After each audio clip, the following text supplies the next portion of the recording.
नमस्कार. आज आहे निर्जला एकादशी, त्यामुळे आपण करणार आहोत आज शेंगदाण्याचे लाडू.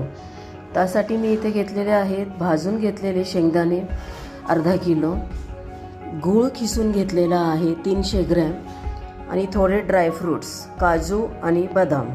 चला तर मग आपण हे आता मिक्सरमध्ये काढून घेऊया.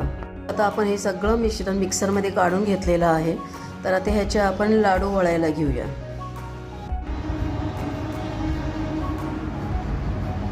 चला तर मग आता हे सगळे लाडू आपण आता ह्या अशा प्रकारे करून घेऊया.